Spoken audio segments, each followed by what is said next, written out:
เรื่องพิจารณาก่อนตักอาหารตอนที่2โดยพระอาจารย์สมภพโชติปัญโยครูบาอาจารย์พ่อแม่อ้ายน้องเด็กขมจาริเมธรรมจารินีผู้หักแพงเคารพนับถือสุขุทุกคนในโอกาสต่อแต่นี้ไปก็เป็นวางเวลาที่เฮาทั้งหลายสิได้ตักอาหารแนวอยู่แนวกินใส่บาตรใส่พกแต่ละคนใส่ภาชนะครบสรรในช่วงนี้ก็เป็นเวลาเดียวกันกับที่เฮากำลังปฏิบัติธรรมการปฏิบัติธรรมนั้นบ่แม่นว่าเฮาสิต้องค่อยปฏิบัติตั้งแต่เวลาที่เฮานั่งสมาธิภาวนาเท่านั้นทุกอิริยาบถกายเคลื่อนไหวใจนึกคิดต่างๆเฮาสิต้องมีสติสัมปชัญญะควบคุมอยู่ตลอดเวลาเดี๋ยวนี้จิตใจเฮาเป็นจังไดน้อในเมื่อเฮาเห็นอาหารหวานข้าวแนวอยากแนวกินเฮาได้อดอาหารมากินข้าวมื้อละเทื่อในภาชนะอันเดียวนี้ก็สิก่อนเกิดความโหยหิวความอยากแห้งขึ้นกว่าธรรมดาอยู่บ้านอยู่เฮือนในขณะเดียวกันคันเฮาบ่มีสติสัมปชัญญะเฮาก็สิฝ่าวตะกุมตะกามฝ่าวตักฝ่าวเลือกเอาความอยากเป็นเรื่องของจิตใจอันประกอบไปด้วยกิเลสตัณหาส่วนความโหยหิวเป็นเรื่องของทางร่างกายมันต้องการอาหารซึ่งก็เป็นปัจจัยที่ตั้งอยู่ใดของร่างกายของเฮาธรรมดาคนเฮาบ่ว่าพืชและสัตว์สิได้อาศัยดินน้ำลมไฟหมุนเวียนเปลี่ยนไปกันอยู่จังซี่มันก็เลยเกิดอาการหิวเพื่อสิเอาดินเอาน้ำเอาไฟเอาลมเข้าไปแล้วก็มีการถ่ายที่ความหิวเป็นเรื่องของทางห่างกายกินเข้าไปพอดีพองามมันก็อิ่มแต่ว่าความอยากนั้นเป็นเรื่องของกิเลสตัณหาที่มีในจิตในใจในท้องของเฮาน้อยๆนี้4บรรจุใดใส่เข้าไปใดแต่ความต้องการของร่างกายคือความหิวใส่เข้าไปแล้วหัวจะอิ่มหัวจะเต็มแต่ส่วนความอยากนั้นห่างกายท้องใสของเฮาบ่สามารถบรรจุความอยากให้เต็มท้องได้พอจังซั่นพ่อแม่อ้ายน้องที่ฮักแพงพ่อใหญ่แม่ใหญ่ตลอดทั้งหมู่พระสงฆ์องค์เจ้าหัวจัวหน่อยหมู่พระสงฆ์องค์สามเณร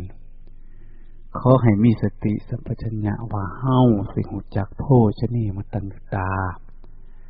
ฮู้ประมาณการคบการฉันการกินการอยู่ให้มันพอดีพองามกับท้องน้อยๆของเฮาอย่าสุดตามใจอยากมันสิหล่นสิเหลือคันแม่นเฮาตักหลายมันสิเหลือเมื่อเหลือแล้วความหิวก็ส่วงก็เศร้าเบาบางอิ่มไปแล้วความอยากพอสามารถที่สิอิ่มได้แต่ก็ท้องบ่ใหญ่เกินไปนำเฮาสิเอาไปทิ่มไว้วันจังไดบาดนี้ทิ่มไว้ก็เป็นส่วนเฟ้อส่วนเกินยอมบ่สมควรกับความเป็นพุทธสาวกลูกศิษย์ของพระพุทธเจ้าพระพุทธเจ้าของเฮาเพิ่นสอนให้เฮาฮู้จักประมาณในการกินการอยู่การเฮ็ดอีหยังก็ตามคันพอดีแล้วมันดีอีกแนวหนึ่งก็ควรสิได้คิดได้อ่านว่าพ่อแม่อ้ายน้องป้องปายพระสงฆ์องค์เจ้ามีหลายรูปหลายองค์มีหลายผู้หลายคนหลายบาทหลายเมืองหลายพ่อหลายแม่มานำกันเฮาควรสิคิดฮอดผู้อยู่ทางหลังสมมุติว่าเฮาตักเข้าไปนี่เกิดผู้ทางหลัง บ่เพียงบ่พอแต่ทั้งเฮาได้ล้นเหลือมันก็สิเกิดการบ่พอดีขอให้มีความหักความแพงเผยแผ่เมตตาปราณีเกิดมาจากจิตจากใจเบิ่งแย่งซึ่งกันและกันคันมันเหลือแล้วก็สิได้เป็นประโยชน์แก่ผู้อื่นสัตว์อื่นคนอื่นในโลกนี้ยังมีความอึดอยากขาดแคลนโหยหิวโภชนาการต่างๆในทวีปแอฟริกาในประเทศอินเดียประเทศที่ยากจนไม่แต่ในประเทศฝรั่งโซเวียตรัสเซียก็มีปัญหาเรื่องการอยู่การกินขาดแคลนพอจังสันเฮาทั้งหลายควรสิคิดพิจารณาเด้อฝนกับพีนี่กะนองขันตักหลายทั้งนี้ทั้งหลังสิพ่อบ่ให้เฮาคิดว่าจังซั่นส่วนมันเหลือก็อย่าได้เสียดายมันเลยเอาไว้ให้ฆราวาสญาติโยมผู้อื่นได้อยู่ได้กินความพอดีนี่เป็นการปฏิบัติธรรมเพิ่นเอิ้นว่ามัตตะภาษาบาลีว่าพอดีกลางๆเฮาทั้งหลายควรสิได้คิดได้อ่านเฮ็ดอีหยังก็ให้มันพอดีพองามนั่นคือการปฏิบัติธรรมเป็นสัตตบุรุษโดยเฉพาะเรื่องอยู่เรื่องกินนี่มันสำคัญเกี่ยวพันกับจิตกับใจหันกินหลายร่างกายก็สิหนักสิหน่วงเกิดความง่วงเหงาเฮานอนหาวงาบนั่งสมาธิคราวเดียวก็อยากนอนพระพุทธเจ้าของเฮาเพิ่นบอกว่าจัตตาโรปัญจอาโลปิเวอาโลเปพุทธวาอาลังภาสุเวหาลายะปะหิตัตตัสสะภิกขุโนภิกษุทั้งหลาย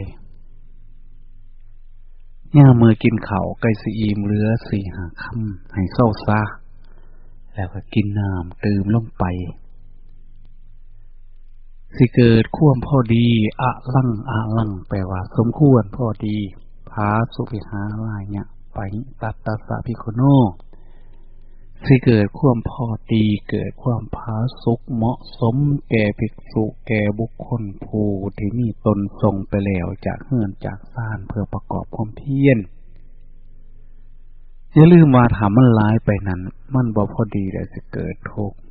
ความอยากนอนหลีกเลี่ยงบ่ได้แก้ปัญหานี้บ่ตกเฮาบ่ได้ขุดดินซีนใหม่แบกใหม่ไงค้อนอีหยังการใส่เหือใส่แห้งสิบ่มีความจำเป็นหลายจำเป็นสิใส่เหือแห้งทางสติปัญญาทางความภาคเพียรเพราะเหตุนั้นขอให้หมู่เฮาเจ้าข่อยได้พิจารณาแล้วกับอาหารการกินที่มีอยู่ต่อหน้าต่อตาที่เฮาเห็นนี่อย่าโศกพากันเบื่อหน่ายเด้ออย่าโศกขี้เดียดสิ่งพวกนี้ขอให้พากันได้คิดให้ดีๆว่าการที่เฮากินใส่บาตรใส่ภาชนะอันเดียวนี่มันมีประโยชน์ในการขัดเกลาในการฝึกฝนตนเองผู้ลางคนได้คือว่าโอ้ยจะสิกินจังได๋เนาะบาดนี้เลือกอันนั้นเลือกอันนี้ย่านบ่ถือการวางใส่ในถ้วยในชามในบาตรอันเดียวความเป็นจริงที่สุดก็คือแม่นว่าเฮาสิกินคนละเทื่อละยามก็สิไปร่วมกันอยู่ในท้องในไส้ในพุงอันเดียวกันเขาสิบ่ผิดของต้องเถียงกันความแซ่บความนัวผ่านปลายลิ้นผ่านลำคอไปแล้วก็เบิดรสบ่ชาติแซ่บนัวทั้งหลายมันสิสู่คู่สู่ยามสู่อยู่ในปลายลิ้นในลำคอแล้วมันก็จะไปขังอยู่ในท้องเป็นการแปรสภาพออกไปรอเลี้ยงอนุภาคต่างๆของห่างกายพระพุทธเจ้าของเฮาเพิ่นจึงบอกว่าอัญญาพุนเชนะยาเป็นตังสาเมสุอนัปเปคินันติบริโภคอาหารอันเจือปนกันยังอัตภาพให้เป็นไป บ่หัวซ่าน้ำความแสบทั้งหลายเพิ่นว่าพวกบอกคำว่าบางกีนี่นั่นบ่แม่นว่าบ่อยากให้แต่เฮานี่แสบนัวมันแสบก็จะไปแสบน้ำมันการกินอาหารเพื่อให้อัตภาพร่างกายตั้งอยู่ได้กับการกินอาหารเพื่อเลี้ยงกิเลสให้มันอ้วนให้มันตุ้ยให้มันพี่คือให้กิเลสอ้วนกิเลสพี่ก็มีเด้เฮาสิกินให้กิเลสจอยบ่หัวซ่าน้ำความแซ่บพระพุทธเจ้าเพิ่นจังว่า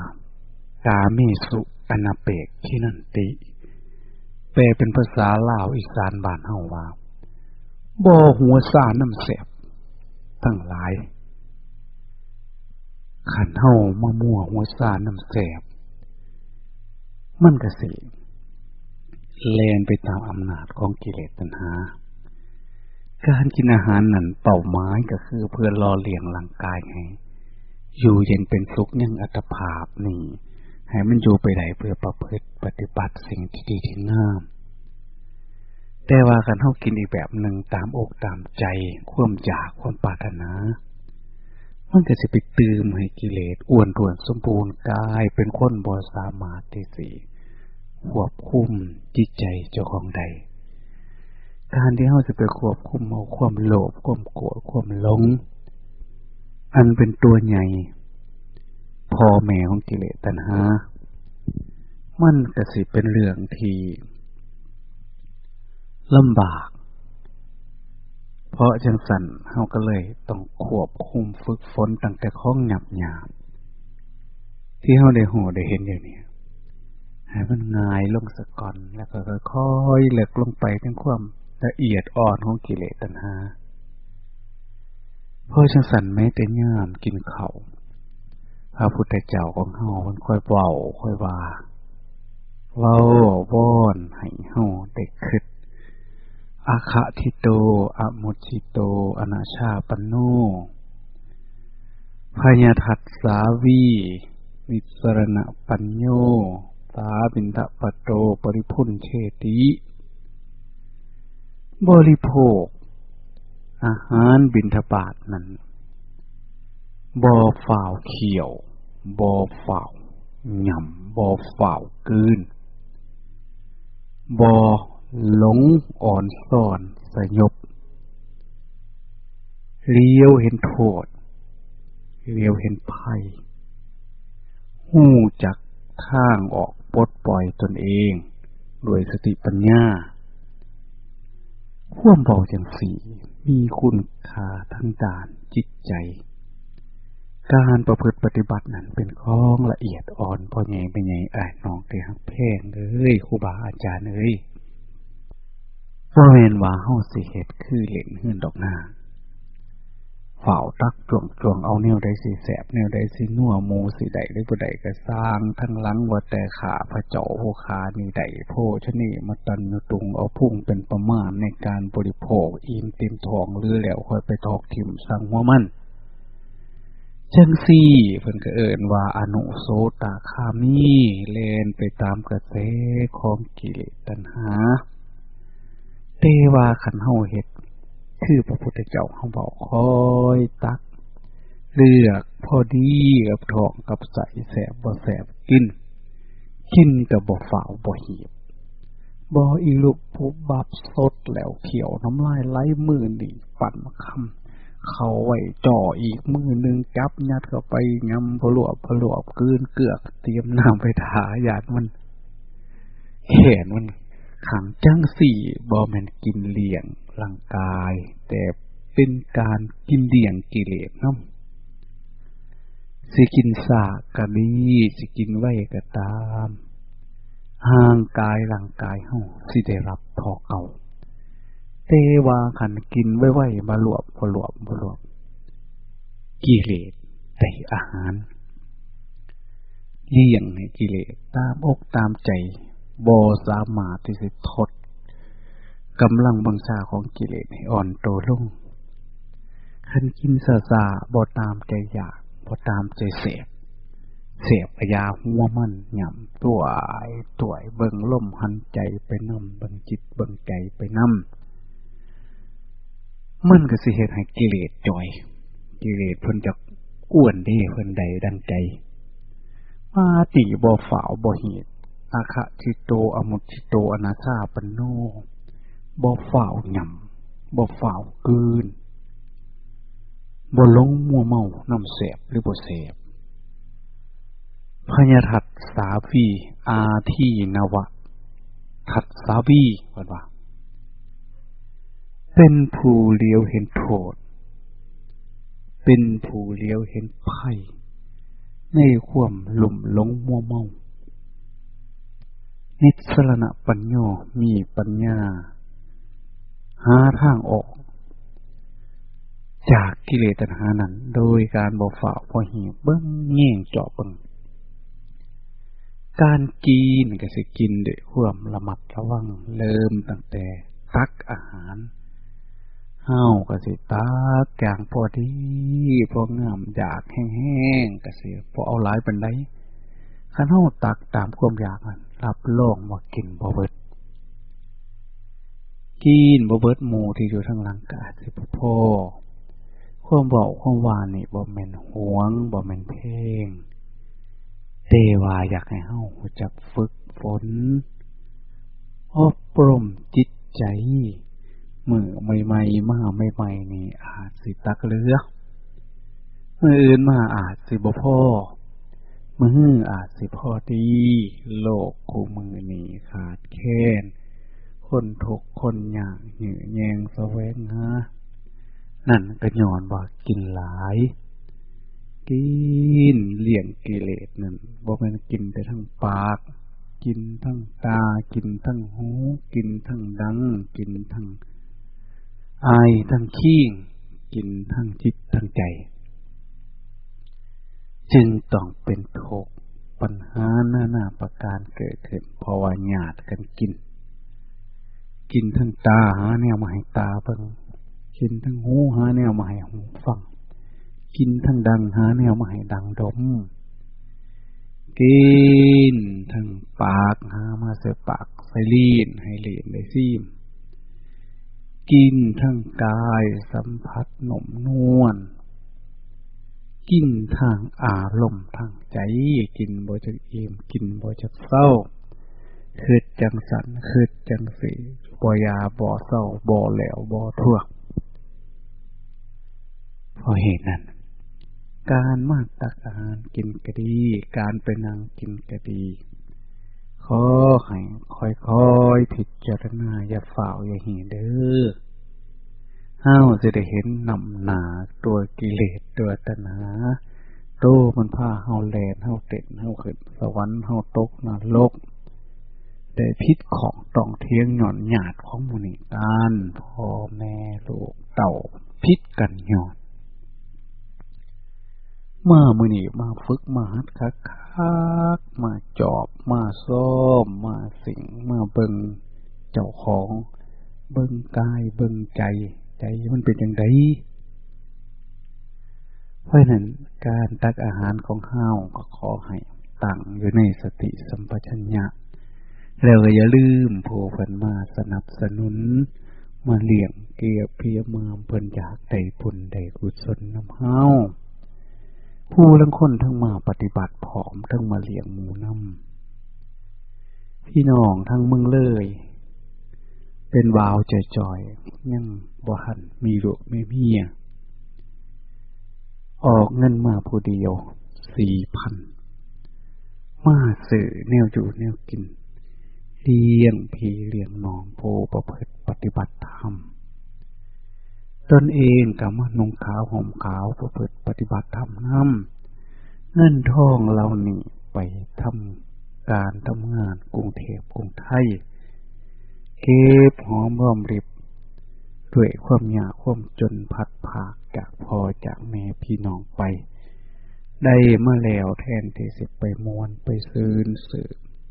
กางเกงเสื้อผ้ามานุ่งอวดบ้านอวดเมืองตามภาษาคนหนุ่มกับ โขดหัวเหล้าเกาหัวหญ้าเอามาซื้อแนวอยู่แนวกินเลี้ยงผีเลี้ยงน้องบำรุงผู้ประพฤติศีลประพฤติธรรมที่ดีที่งามตนเองก็ได้มาประพฤติปฏิบัตินำโอ้ยอ่อนซ่อนจิตอ่อนซ่อนใจได้เนาะคนเฮาบ่คือกันบ่คือกันแท้ๆจิตใจคนเฮาสร้างบุญสร้างบาปสร้างกรรมมาบ่คือกันจึงเป็นเหตุเป็นปัจจัยอยู่ส่งให้มาเป็นคนจังซี่พวกเฮาทั้งหลายที่ได้มาอยู่มาประพฤติปฏิบัติก็ขอให้ระลึกนึกถึงคุณงามความดีอย่าลืมแผ่บุญแผ่กุศลถึงผู้ที่ได้มาสนับสนุนคำจุดให้เฮาเอาบุญแจกจ่ายยายปันกันผู้ที่มาทำบุญทำทานทั้งหลายก็ขอให้ชื่นชมยินดีการได้เฮ็ดจังสี่หายากแท้เบิดปีก็หายากหอยที่ปีหนครูบาอาจารย์เพิ่นพาเอาบุญอันเป็นบุญอ้อยต่อยบุญบริสุทธิ์คันเฮาสิเฮ็ดเองจักสิเฮ็ดจังได๋แล้วเนาะเอาเงินไปจ้างมานุ่งขาวห่มขาวมาอยู่ใต้ห่มใหม่กินข้าวยามเดียวไปเที่ยวเชิญผู้นั้นผู้นี้ทั่วแผ่นดินที่มาต้องเสียค่ารถไปหาเชิญจ้างค่ารถค่าเรื่องก็จบมาโอ้ยมีเงินเป็นแสนเฮาก็เฮ็ดบ่ได้เพราะนี่บุคคลเหล่านี้ล้วนแต่เป็นผู้มีความบริสุทธิ์ใจใฝ่ธรรมเพิ่นเอิ้นว่าวันนัดโพใฝ่ธรรมมาจากไกลๆพากันมาเสียเวลานอนกับดินกินไต่ห่มไหมทำกลางอากาศอันหนาวเหน็บหรือสิเกิดฝ่าเกิดฝนอยู่เฮือนอยู่ซ่านเฮาบ่อึดบ่อยากบ่แม่นว่าเฮาอึดอยู่บ่แม่นว่าเฮาอึดกินบ่ว่าบ่แม่นว่าอึดบ่อนอยู่บ่อนเศร้าเฮือนซ่านลานแปะเครื่องนุ่งของถือเฮามีสิ่งเหล่านี้สมบูรณ์อยู่บ้านอยากสิกินย่ำได้ก็กินนอนหลับลุกมากินมื้อละ3เทื่อ4เทื่อนอนอยู่เฮือนลมพัดก็บ่ฟิวมีห้องฮับประหอมน่วมอุ่นหอมหวานตลอดมื้อเช้าอยากตื่นยามใดก็ได้แต่ว่าบัดนี้มานอนกับดินกินไต่ห่มไหมอยู่ในถ้วยในพวงภาชนะอันเดียวเอกปานะมานี่มาเพื่อฝึกเพื่อหัดจิตใจของตนเองเพื่อเสียให้มันเห็นความเป็นจริงของชีวิตคนโบราณเพิ่นว่าหาอีหยังก็บ่ยากทอหาตนจนอีหยังก็บ่จนทอปนจนปัญญาว่าซั่นหาตัวตนของเฮาให้ตัวตนมีแกนมีสารเป็นแก้วเป็นแหวนมีศีลมีธรรมให้หายากพระพุทธเจ้าเพิ่นเคยบอกมีพวกฝูสาย30 คนนำหาแม่หญิงผู้หนึ่งลักเอาเสื้อเอาผ้าเพิ่นแล้วก็นำไปเพาะพระพุทธเจ้าเห็นแม่หญิงเมื่อนี้บ่หอบเสื้อหอบผ้ามาว่าซั่นพวกขน้อยทั้งหลายนำหาเขาลักเสื้อลักผ้าไปหญิงผู้สาวเด้ว่าซั่นพระพุทธเจ้าเพิ่นก็เลยว่าหมู่เจ้าสินำหาแม่หญิงหรือสินำหาโตเจ้าของเห็นแล้วบ่โตเจ้าของจังเที่ยวไปนำหาผู้อื่นพวกหมู่นั้นก็เรียกว่าหน้ากันพอเว้าไปแหวเอ้าแม่นความเพิ่นได้นี่เนาะเฮาบ่ทันหูเมื่อเจ้าของเลยตัวนี่บ่หูเมื่อขี้งบ่หูเมื่อความบ่หูเมื่อใจเอิ้นว่าบ่หูเมื่อตนโตบ่หูเมื่อเนื้อบ่หูเมื่อขี้งว่าเฮานี่คือผู้ใดเกิดมาเฮ็ดหยังสิมีชีวิตอยู่ไปจังได๋มีแต่กินแต่อยู่มวนซื่นตายไปตกนรกขึ้นสวรรค์เวียนสิมันสิแล้วสิทั่วเป็นบ่ว่าซั่นควรไปหาตนพระพุทธเจ้าว่าเขาก็เลยหาตนไปหาพุทธเจ้าบวชสัมเพิ่นก็เลยแสดงทำให้ฟังอัตตะที่ปาอัตตะสรณาธรรมะที่ปาธรรมะสรณามีตนเป็นที่พึงที่อาศัยมีตนเป็นที่ระลึกถึงมีธรรมะเป็นที่อาศัยธรรมะเป็นที่ระลึกถึงให้มีสติปัฏฐานหูเมื่อขี้หูเมื่อควมหูเมื่อใจหูเมื่อหูอยู่ตลอด แล้วก็สิเห็นตัวตนที่แท้จริงอันเป็นชีวิตที่แท้จริงสิบ่มีทุกข์บ่มีโศกดับเป็นที่บรรเทาเบาบางความโศกเศร้าคัดเกลาความทุกข์ให้สูญสิ้นไปบรรลุธรรมอันถูกต้องถึงฝั่งพระนิพพานบ่ต้องเกิดบ่ต้องตายผู้คนเหล่านี้หาโตเจ้าของพอเลยได้เป็นพระอรหันต์ได้เข้ามานี่ครับมาหาโตมาหาตนหาโตให้พอเห็นมาหูจักชีวิตให้ฮู้โตใดมันพาอยากอยู่อยากกินโตใดมันพาอยากหายโตใดมันพาให้หักให้สั่งโตใดมันพาอุกพาอังพาเหาะโหโปดสังกาพาหัวเตือนว้าบอกเป็นลายแห่งสิลายนอกค่อยไงไม่ไงทั้งหมดนี่เข้ามาเพื่อฝึกเพื่อหัดอบรมตนเองบ่แม่นมาหย่อนอึดเขากินบ่ได้มาหย่อนอึดนิ้วเสียบบ่ได้มาหย่อนจากนอนบนนอนดีๆอยากนอนดีจังได๋อยากสิมานอนกลางที่ดินแตกห่มใหม่เนาะค่อยไงแม่เท่เฮาบ่แม่นมาเพื่อว่าอยากสิมาเที่ยวมาม่วนมาเสิร์นฟังหลอกฟังล่ำบ่แม่นว่ามาเพื่อสิได้นุ่งห่มอย่างดีสิ่งหมู่นั้นเฮามีสมบูรณ์แต่สิ่งที่เฮามานั้นเพื่อสิหาทางออกจากความทุกข์ความเกิดความแก่ความเจ็บความตายโดยอาศัยครูบาอาจารย์เป็นผู้อื่นให้ลุกปลุกให้ตื่นเพิ่นบอกกะพากันฟังให้เฮ็ดนำทำตาม6 มื้อ 7 มื้อเท่าที่เฮาสิมีเวลาได้อยู่นำกันโดนนานมาแล้วหลายสัวพ่อแม่เฮาบ่เคยมีครูบาอาจารย์พามาฝึกมาหัดมีแต่เอิ้นเฮามาทานเด้อทานตึกทานหาได้เป็นเทวดาบนสันฟ้าย้อนยั่วเท่านั้นมันบ่ค่อยมีเพิ่นสิมาเอิ้นให้เฮามาพากันทำความเพียรมาบอกให้เบิ่งจังสันเบิ่งจังสิหายากเด้ทั้งเถื่อครูบาอาจารย์เพิ่นล้มหายตายจากไปผู้ใดนี้สิมาพาเอาบุญแนวนี้อีกต่อไปอันนี้เป็นบุญแท้บุญอ้อยต่อยเป็นเอิ้นว่ากองกุศลพระพุทธเจ้าของเฮาเพิ่นว่าภิกษุทั้งหลายคันผู้ใดสิบอกให้ถูกว่ากองกุศลนั้นผู้นั้นสิต้องเว้าถึงการเจริญสติปัฏฐานทั้ง4นี่แล้วคือกองกุศลที่แท้จริงที่ถูกต้องเพิ่นว่าแม่นหยังเลยสติปัฏฐานพวกใหญ่ไม่ใหญ่สติเป็นภาษาบาลีตรงกับภาษาไทยแปลว่าระลึกได้ภาษาฝรั่งว่า mindfulness เพิ่นว่าภาษาลาวอีสานบ้านเฮาว่าหูเมื่อสติปัฏฐานแปลว่าบนหูเมื่อ4อันกายเวทนาจิตธรรมอันนั้นก็เป็นภาษาบาลีฟังยากกายคือขี้เวทนาคือควมหูว่าสุขว่าทุกข์จิตคือใจเป็นจังได๋ธรรมคือความหูสึกตามสภาวะทั้งหมดสติปัฏฐาน4ก็คือหูเมื่อขี้หูเมื่อควมหูเมื่อใจหูเมื่อหูเมื่อขี้กำลังกบกำลังเงยกำลังขู่กำลังเหยียดกำลังนั่งกำลังยืนกำลังเดินจอบเบิ่งเจ้าของคือเบิ่งผู้อื่นเพิ่นนี่กำลังสิตักแนวกินที่